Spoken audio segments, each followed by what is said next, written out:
ప్రేక్షకులకి నమస్కారం. గోపురానికి స్వాగతం.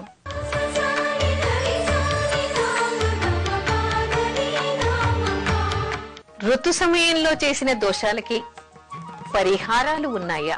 చాలా మందికి ఋతు సమయంలో తెలిసి కొంతమంది, తెలియక కొంతమంది అనేక దోషాలు జరుగుతూ ఉంటాయి. అసలు అనుకోనటువంటి సంఘటనలు కూడా జరుగుతూ ఉంటాయి.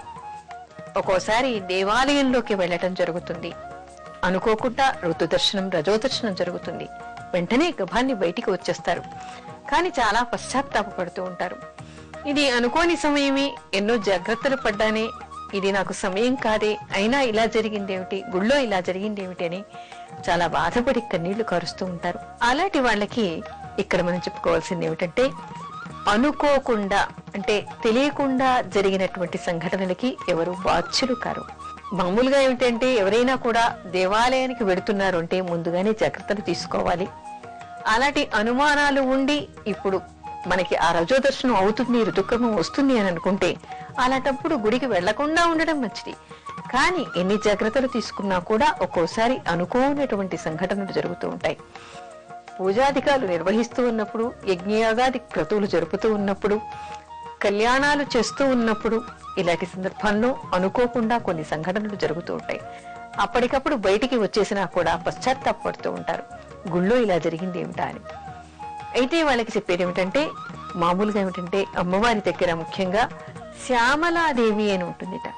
ఆ శ్యామలాదేవి ఏమిటంటే ఇలాంటి అనుకోనటువంటి సంఘటనలు జరిగి అక్కడ ఇలాంటివి జరిగినప్పుడు వాళ్ళని క్షమిస్తుందిట. అప్పుడు వాళ్ళు ఏం చేయాలి, ఇంటికి వచ్చిన తర్వాత శ్యామలాదేవి పూజను చేయటం, శ్యామలా దండకం చదువుకోవటం వల్ల అలాంటి దోషానికి నివారణ జరుగుతుంది. మరొకటి, ఈ రోజుల్లో ఆధునిక మహిళ ఏమనుకుంటోంది, ఇది ప్రకృతి సిద్ధమైంది కదా, దీనిలో దోషం లేదు అని. ప్రకృతి సిద్ధమైన అన్నిట్లలో కూడా మనం అన్ని వేళలా పూజలు చేస్తూ ఉన్నామా? ఇక్కడ హైజెనిక్ గా ఉండటం అనేటువంటిది కూడా అత్యంత ముఖ్యమైనటువంటి విషయం. దీని వెనక ఉన్నటువంటి రహస్యం ఏదో లేదు. హైజెనిక్ గా ఉండటం, పవిత్ర స్థలాల్ని పవిత్రంగా పెట్టడం మాత్రమే ఇక్కడ ముఖ్యమైనటువంటి ఉద్దేశం. అయితే తెలిసి కానీ తెలియక కానీ నిప్పు తొక్కినప్పుడు అంటుకోక మానదు, దోషం రాక మానదు. మరి అలాంటప్పుడు అలాంటి దోషాలు చేసినప్పుడు అనేక పాపాలని, అనేక ప్రాయశ్చిత్తాన్ని కూడా చెప్పారు. ఇదే తెలిసి చేస్తే మాత్రం దానికి శిక్ష తప్పనిసరిగా ఉంటుంది. దానికి చెప్పినటువంటిది కర్మ సిద్ధాంతంలో, కర్మ విపాకంలో ఏం చెప్పారు, ఆ తర్వాత వాడికి దాని గురించినటువంటి ఎదుర్కోవాల్సినటువంటి అవసరం ఉంటుంది. కానీ తెలియక చేసినటువంటి పొరపాట్లకి మాత్రం కొన్ని నివారణోపాయాలు మనకి చెప్పబడ్డాయి. ఇవి కేవలం నిర్లక్ష్యంతో కాకుండా తెలియక జరిగినటువంటి పొరపాట్లకి మాత్రం మనం పరిహారాలు చేసుకోవచ్చు.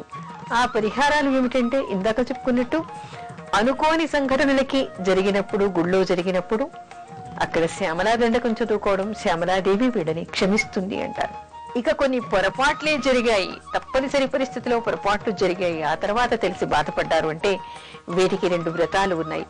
ఒకటి ఏకాదశి గురువారం. ఏ రోజు గురువారం ఏకాదశి వస్తుందో ఆ రోజు దానికి ఒక వ్రతం ఉంది. ఆ వ్రత నియమాన్ని వాళ్ళు పాటించడం వల్ల, ఆ వ్రతాన్ని, వ్రతంలో ఉన్నటువంటి విధి విధానాన్ని పాటించి చేయటం వల్ల ఈ దోషం పరిహారం అవుతుందని చెప్పేసి మనకి శాస్త్రం చెప్తోంది. అంతేకాకుండా ఋషి పంచమి. ఋషి పంచమి అంటే వినాయక చవితి తెల్లవారి రోజు వచ్చేటువంటి దాన్ని ఋషి పంచమి అంటారు. దానికి కూడా వ్రత విధానం ఉంది. ఆ విధి విధానాన్ని పాటించి ఆ వ్రతాన్ని చేసి ఉద్యాపన చేయటం వల్ల కూడా వీళ్ళకి అలా తెలియక చేసినటువంటి దోషాల వల్ల పరిహారం జరుగుతుంది అంటారు. అయితే చాలా మందికి ఈ రోజుల్లో ఆ వ్రతాలు చేయగలిగేటువంటి అవకాశం చిక్కకపోవచ్చు, లేదా చేసేటువంటి అవసరం ఏర్పడకపోవచ్చు. అలాంటప్పుడు మరొక ప్రక్రియ కూడా ఉంది.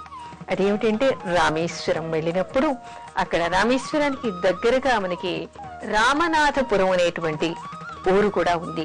అది కేవలం ఒక 10 కిలోమీటర్ల దూరంలో మాత్రమే ఉంటుంది. అక్కడ నవపాషాణం కూడా ఉంది. నవపాషాణం అంటే సముద్రం లోపలే 9 గ్రహాలకి పాషాణ రూపంలో అంటే శిలారూపంలో నవగ్రహాల విగ్రహాలు ఉన్నాయి. అక్కడ పడవలో వెళ్లి చుట్టూ ప్రదక్షిణలు చేసి దండాలు పెడుతూ ఉంటారు. అక్కడ ఆ క్షేత్రంలో ఇలా ఎవరికైనా ఋతుక్రమ సమయంలో జరిగినటువంటి పొరపాట్లకి పరిహారంగా అక్కడ పూజాధికారులు నిర్వహించేటువంటి కార్యక్రమం కూడా ఉంది. అలా చేసుకోవడం వల్ల కూడా వీళ్ళకి పరిహారం జరుగుతుంది అంటారు. అయితే కేవలం ఎవరైనా తెలియక చేసినటువంటి పొరపాట్లకి. ఇక్కడ పొరపాట్లు అంటే ఎలాంటి వాటిని మనం పొరపాట్లుగా చెప్పుకోవాలో కూడా తెలుసుకోవాలి. అలాంటి పొరపాట్లు మనకి శాస్త్రంలో ఏమి చేయకూడదని చెప్పారో అలాంటి పొరపాట్లు చేయటం వల్ల ఇక్కడ ఏకాదశి గురువారం వచ్చినప్పుడు, లేదా ఋషి పంచమి రోజు కానీ, లేదా రామేశ్వరం వెళ్ళినప్పుడు కానీ వీళ్ళు పరిహారాలు చేసుకుని దోష పరిహారం వల్ల శాంతిని పొందవచ్చు. దానికి ఉన్నటువంటి దోషాలన్నింటినీ కూడా వీళ్ళు పోగొట్టుకునేటువంటి అవకాశం ఉంది. అనుకోని సంఘటనలు జరిగినప్పుడు దేవాలయాల్లో కానీ శుభకార్యాల్లో కానీ అనుకోని సంఘటనలు జరిగితే మాత్రం వీళ్ళని శ్యామలాదేవి క్షమిస్తుందని, ఇంటికి వచ్చిన తర్వాత శ్యామలాదేవి పూజ చేసుకోవడం, శ్యామలా దండకం చదువుకోవటం వల్ల కూడా వీళ్ళకి దోష పరిహారం జరుగుతుంది అని చెప్తారు.